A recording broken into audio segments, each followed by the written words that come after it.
What the hell's the matter with that guy? Anyway, Edward, thank you. Sergeant First Class, I was telling him my son Bo, who I lost because of what happened in Iraq. Anyway, my son Bo, when he made Major in Iraq, I was there. I wasn't with him when he made that, when he got promoted, but I was with him later at an event, anyway, in Iraq. I didn't want to say where I was, but, I said, Bo, congratulations, you're now a field grade officer. He looked at me and said, Dad, I know who runs the United States Army. Sergeants First Class run it. And that's a fact. So, Sarge, thank you very, very much. Folks, Governor Cooper and all the state officials here today, and by the way, you got the best governor in the country. Stand up.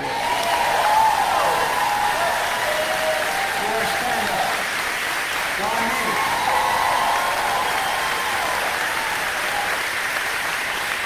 You know what I love about him most?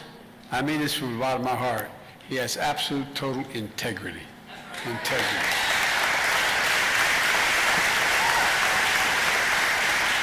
Thanks for the welcome back to North Carolina, Gov. I appreciate it very much. I also want to mention Congressman Deborah Ross. Where's Deborah? I just had my picture taken with her. That's probably why she left. No, all kidding aside. Anyway, she couldn't be here, actually. That's not true. I got it mixed up. And she has, she fights very hard for the people of this district, and she's up in Washington right now. And folks, I'm here today to talk about something that doesn't get enough attention, and that's the progress we're making to invest in America, all of America. You know, there's a law written back in the 30s that says when the Congress passes a bill that has money in it to be spent to build something in America, whether it's an aircraft carrier or it's a highway or whatever it happens to be, that the president should use American workers and American products.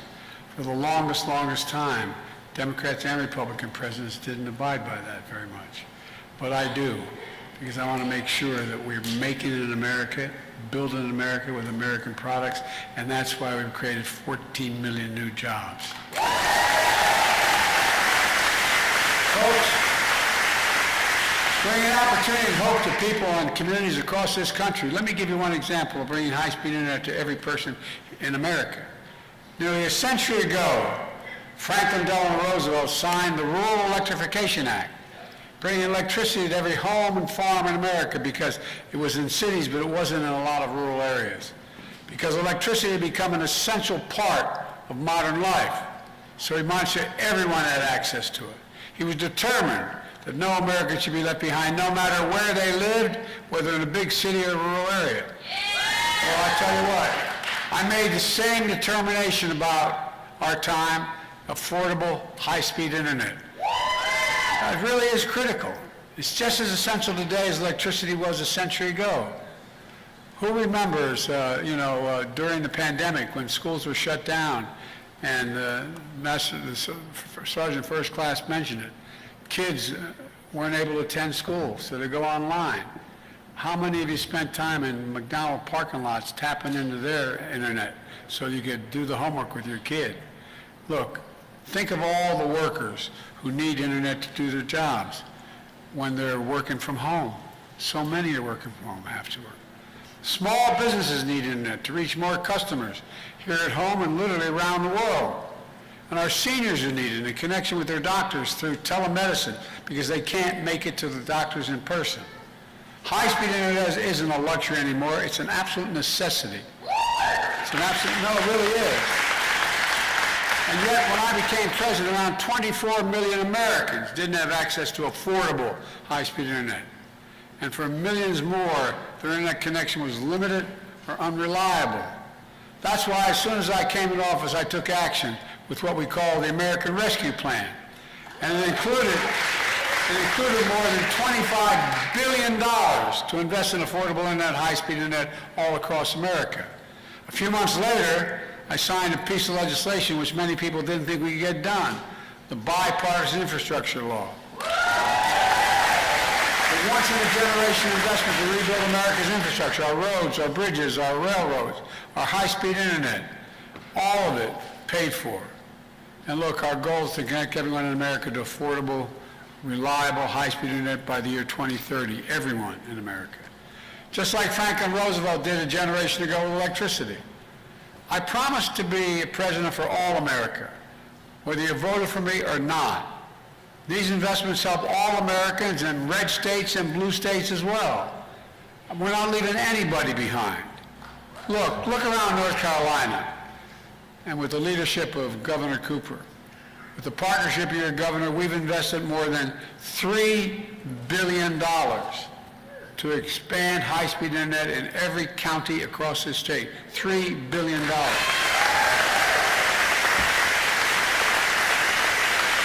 Fiber optic cable is being laid in the ground as we speak. Over the next 3 years, over 300,000 homes and businesses all across North Carolina will be connected with affordable, high-speed internet.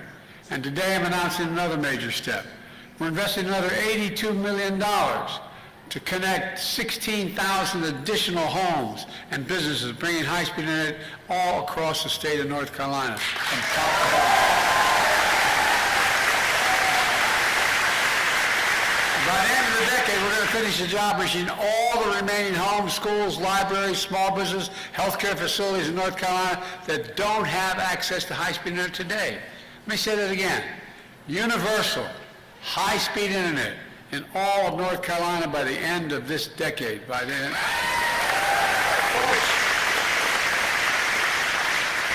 You just heard from Sergeant Smith a few minutes ago why it matters. He's retired Army, 22 years of service, which we owe him. He and his wife Emma live in Tar Heel, as he mentioned. North Carolina population, staggering population, 100 people. They've been using dial-up internet for years in Nelson Town. It took Edward far too long to download medical paperwork, as he mentioned the VA. It was hard for his grandkids who lived nearby to use the internet to do their homework. And then the American Rescue Plan, which I signed into law, fiber optic cable was laid, and the town got high-speed internet. And now Edward and Emma and the kids and the grandkids can use the internet quickly and easily, from getting care from the VA to doing their homework. Look, their neighbors include folks who can't attend local church services, he mentioned. They can stream these services at home every single Sunday. High-speed internet has been a game changer for their town and so many counties all across America. Look, and we're just getting started. But it's not enough to just have internet access. It needs to be affordable. Affordable. So, here's what my administration did. We worked with internet service providers to bring down prices for people struggling with their payments. It's called Affordable Connectivity Program. It's already helped 880,000 households in North Carolina save a total of $440 million in internet bills collectively. That's about 1 in 5 families across the state are saving $30 a month for internet bills, and some save a lot more. That savings matters in homes like the one I grew up in. Another 30, 40 bucks a month was the difference between how many groceries you pay, the gas bill, all other necessities. It matters. It matters. Plus, the investment we're making in high-speed internet means something else as well. Good paying jobs. And folks, just ask the folks at the International Brotherhood of Electric Workers, the IBEW, or the Communication Workers Union, or the Laborers Union. We're putting thousands of people to work laying fiber optic cable all across America. And that cable will be made in America, put in by America. Even better, a lot of that cable will be made in North Carolina. Two American companies, CommScope and Corning, are investing more than $550 million to manufacture fiber optic cable, creating around 650 good-paying jobs in Hickory, North Carolina. The single starters. And there are going to be more. Already, 40% of all the fiber cable, optic cable in America is being manufactured in Hickory. And though that number is going to continue to grow, jobs are going to grow. And when jobs grow, everything grows. Everything grows. Everything in the community grows. All told, during my presidency, we've invested And I know it's going to sound like not much to y'all, but $11 billion in North Carolina. $11 billion. In infrastructure, clean energy, everything from high-speed internet to clean water, new roads and bridges. For example, we're investing $1 billion, $1 billion, in the new rail line connecting Raleigh and Richmond, Virginia. Not only creating a whole hell of a lot of jobs, but it's going to take a lot of vehicles off the road. It's going to help with pollution, and guess what? It's going to cut the time. Well, let me give you an idea. Right now, the trip takes about 3 hours by train. With the new rail line, it's going to take you 2 hours. Think about traveling to work and visiting families. Think what it means in the reduction of highway bills. And we're also investing $110 million to replace the Alligator River Bridge. Look, that bridge is a major hurricane evacuation route for the Outer Banks. So it's high time it get replaced because it's in trouble. The bridge now is far too low for boat traffic, which means cars have to stop and wait, sometimes several times a day, for the bridge to swing open so boats can pass underneath. Because the bridge mechanism is 60 years old, sometimes when it swings open it can't close, which stops cars and traffic for hours and sometimes days. Now we're building a new, higher bridge that boats can easily pass under. It will be wider and more accessible to more cars to travel across every single day, saving time and saving money. Folks, what we're doing here in North Carolina is just one piece of a much bigger story. To date, 40,000 infrastructure projects have been announced across this nation. Since I've been to office, we've created 14 million new jobs. 440 new jobs in North Carolina alone just since I came. That's because of this guy right here. Nearly 800,000 manufacturing jobs nationwide. Unemployment has been below 4% for the longest stretch in American history in the last 50 years. And here in North Carolina, unemployment is even lower. It's 3.5%. And the stats coming out today show that seeking unemployment insurance has even gone down. Fewer people are needing the help. That's lower than it was in every single month under the last president. Wages are up. Household wealth is up, not only for middle-class Americans, for Latinos, for black Americans, for minorities. Costs are still too high, but inflation continues to fall, and mortgage rates are falling, and they're going to fall more. Last week we learned that America filed 16 million in America, 16 million new applications for businesses, for a new business since I became president. Folks, that's a record. Every single one of those new small businesses is an act of hope, an act of hope. It generates progress. People are beginning to have, and if you look at the consumer confidence, it's way up. 64%, I think it maybe 62%. Americans think their personal circumstance is good and it's getting better. Meanwhile, thanks to the Invest in America agenda, private companies have invested over $640 billion, let me say it again, $640 billion in advanced manufacturing here in America. And by the way, you know, we invented that little computer chip which everything from your cell phone to your automobile needs. Guess what? We used to control it. We got down to the part we hardly manufactured any of it. And so what happened when things went bad, we didn't have access to all those computer chips that were being made in Asia and other parts of the world. So I got in the plane and went to South Korea. And I said, why don't you come invest in America? One thing led to another. Over $50 billion, people coming to America, investing and building these computer chip factories. And guess what? It's just getting started. But guess what? The fact is that these computer factories, they build what they call fabs. They're about as big as a football field, and they manufacture these chips. You don't need a college degree to work in it. You know what the average starting salary is? $116,000. $116,000. And look, put it all together. America has, this is a fact, the strongest growth rate of any and the lowest inflation rate of any major economy in the world. In the world. We have a lot more work to do. But there's no question our plan of investing in America and the American people is working. It's all part of my economic vision. Building an economy from the middle out, from the middle class out, and the bottom up. That way the poor have a shot, middle class does well, and wealthy still do well. Well, they got to start paying their taxes.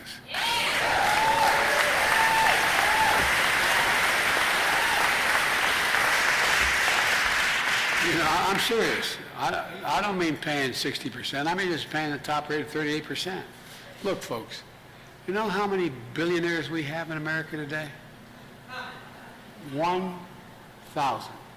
You know what their average rate, tax rate, federal tax rate is? I should walk away from this. Federal tax rate is 8.5%. Raise your hand if you'd trade your tax rate for 8.5%. I mean, serious, think about this. There'd be $40 billion raised if they just paid 38%, if they even paid 25%. Yeah.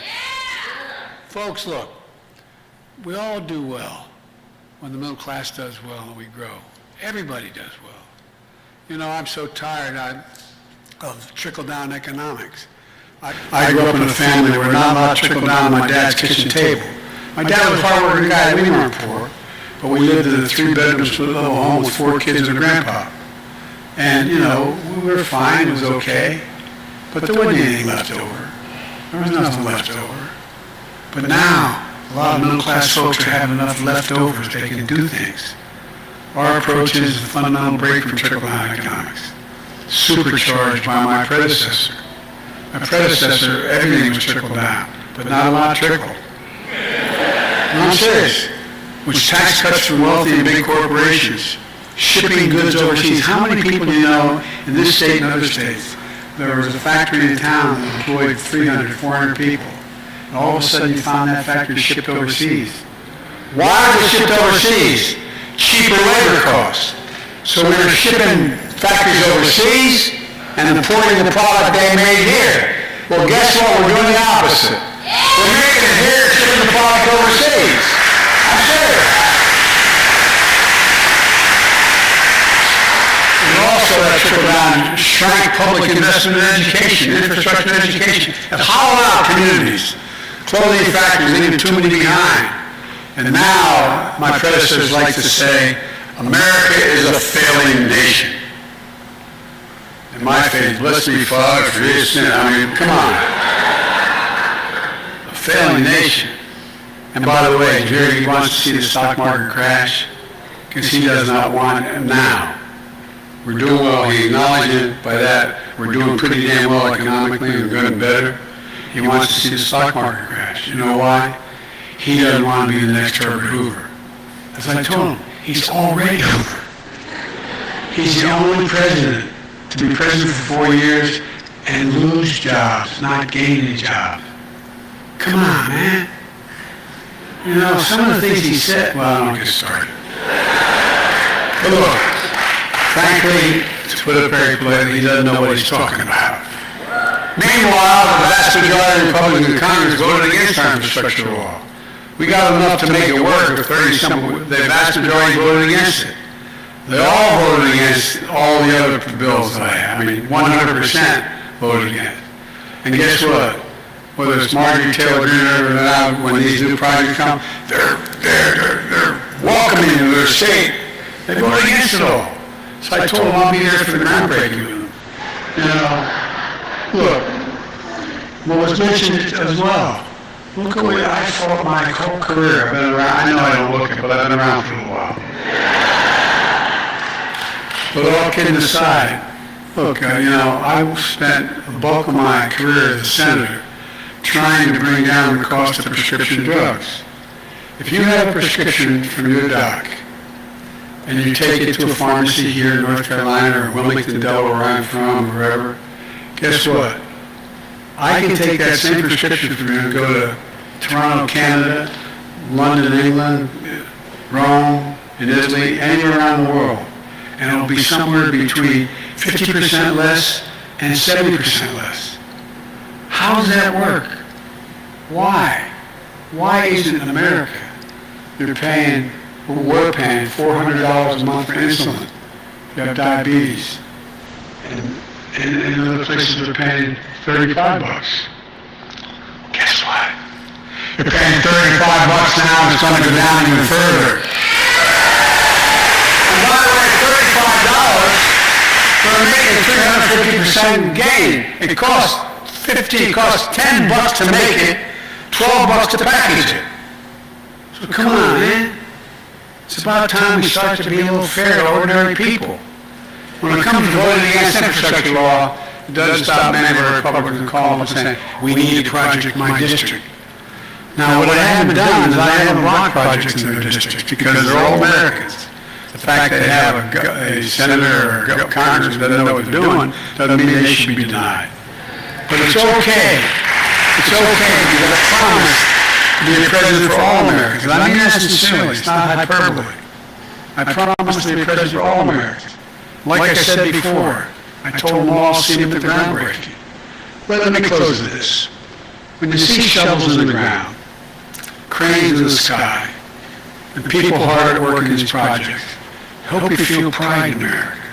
Pride in America. Pride knowing we can get big things done when we work together. You're all the real heroes. It's not hyperbole. You're the real heroes in this story. American workers, the American people, neighbors and communities doing the work to bring our cities into the future. That's what America does. That's why I've never been, and I mean this, and I've been saying this for a while, and the press has to cover me everywhere. I've been saying I'm optimistic. I'm optimistic. I've been around for a while. I'm never more optimistic about America's prospects than in the last 3 years. I really mean it. Because there's nothing. Remember who we are. We're the United States of America. And nothing is beyond our capacity when we work together. Nothing. I'll say one last thing.